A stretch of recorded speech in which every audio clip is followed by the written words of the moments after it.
तरह खबर अब आ चुकी है कि मुश्तरका मफादात कौंसिल का इजलास जो था वो इख्तिताम पजीर हो चुका है और उसमें जब सबसे जो बड़ी खबर है वो यही है कि जो केनाल मंसूबा था वो कैंसिल हो चुका है, वो मुस्तरद हो चुका है। लेकिन शायद ये फैसला भी हुआ कि एक कमेटी बनेगी इरसा से, वो उसमें गुफ्तगू होगी और फिर आगे चलकर अगर कंसेंसस से फैसला होता है तो होगा। लेकिन फिलहाल मुश्तरका मफादात कौंसिल का जो बड़ा फैसला है वो सामने आ चुका है। वज़ीर-ए-आज़म हाउस से इस वक्त हमारे साथ डॉन न्यूज़ के चीफ रिपोर्टर सनाउल्लाह खान मौजूद हैं। सनाउल्लाह, क्या एक्सपेक्टेड क्या था और जो हुआ वही एक्सपेक्टेड था? अली अमीन की तो मीडिया टॉक आ गई है और एलामिया भी शायद अभी आ जाएगा थोड़ी देर में। बिल्कुल जो एक्सपेक्टेड था, जो जिस वजह से आज हंगामी तौर पर यह इजलास बुलाया गया था उसी के मुताबिक फैसला हुआ है। और नहरों का, कैनालों का जो प्रोजेक्ट था, बेसिकली ये प्रोजेक्ट था, इसको विड्रा कर लिया गया है। और विड्रा करने का मतलब ये है कि अब इस पर नए सिरे से बातचीत होगी।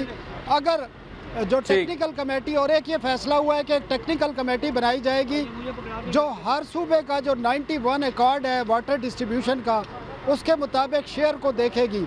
और ये चारों सूबों ने इस बात पर इत्तेफाक किया है कि कोई सूबा किसी सूबे का पानी का जो हक है वो नहीं मारेगा। अब फ़िलहाल फौरी तौर पर यह किया जाएगा कि एक नोटिफिकेशन जारी किया जाएगा जिसमें ये कैनाल्स के मंसूबे को विड्रा करने का जो फैसला है उसके बारे में कौम को और ख़ासकर सिंध की आवाम को आगाह किया जाएगा। जी आदिल, ठीक। अच्छा सनाउल्लाह, इस जो अली अमीन गंडापुर की केपी के जो सीएम है उनकी जो मीडिया टॉक थी वो काफ़ी बॉडी लैंग्वेज भी ठीक थी और खुश नज़र आ रहे थे कि मैं बहुत कुछ पुख्तूनख्वा के अवाम के लिए लेके गया हूँ, जिसमें NFC वार्ड की वो बात कर रहे थे, जो मर्ज डिस्ट्रिक्ट थी वो बात कर रहे थे। ओवरऑल उनकी जो गुफ्तगू का क्रक्स था वो आपको कैसे लगा? क्योंकि वो तो 1 घंटा 1.5 इस्लामाबाद में मौजूद होने के बावजूद लेट पहुंचे थे मीटिंग में। अच्छा देखिए, मसला ये है कि वो लेट क्यों पहुंचे और उन्होंने अपनी बातों में भी बता दिया। वो इस मीटिंग में आना ही नहीं चाह रहे थे वो, क्योंकि जो एजेंडा उनको भेजा गया था उसमें केपी का कोई भी एजेंडा नहीं था जो उनकी डिमांड्स थी।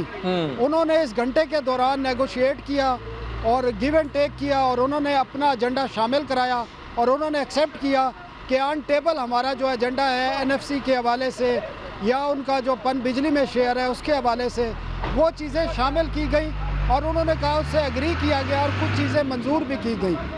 तो ये बात क्लियर है कि वो इस इजलास में आने के लिए तैयार नहीं थे। उन्होंने अपना एजेंडा शामिल कराया जिसके बाद वो शामिल हुए। लेकिन जो मैंने उनसे भी एक सवाल पूछा उससे बात एक साफ नज़र आ गई कि इन 6 नहरों के साथ चश्मा राइट बैंक लिफ्ट कैनाल जो 25 साल पुराना केपी का प्रोजेक्ट है वो भी उड़ गया है। ये उन्होंने बात नहीं की। अच्छा। लेकिन उनकी बातों से साफ जाहिर हुआ है कि क्योंकि वो भी इन 6 कैनालों में शामिल है तो वो प्रोजेक्ट भी विड्रा हो चुका है। चश्मा right bank canal, lift bank canal वो विड्रा कर लिया गया CCI से। जी ठीक है। आखिर में सनाउल्लाह ये बताएगा, अब तो कैनाल मंसूबा मुस्तरद हो गया है लेकिन सिंध में जो पीपल्स पार्टी को बहुत ज्यादा रिजर्टमेंट अवाम की भी और जो GDA और उनकी मुखालिफ जमातें थी, नेशनलिस्ट कुव्वतें थी, अगर अभी भी उनका वो एहतजाज खत्म ना हुआ जिसकी वजह से अवाम को बड़ी तकलीफ है तो पीपल्स पार्टी फिर भी मुश्किल में होगी। देखें, अगर एहतजाज ख़त्म हो भी गया तो फिर भी वो मुश्किल में होगी सियासी तौर पर। इस पिछले 15 दिन या 1 महीने के दौरान जो पीपल्स पार्टी को नुकसान पहुंच चुका है उस नुकसान को वापस करना मेरे ख्याल में मुमकिन नहीं है। अब वो लोग ऑर्गेनाइज हो चुके हैं और जो वो एक पॉलिटिकल एक सिमत ले चुके हैं उससे वापस आना मेरे ख्याल में मुश्किल है।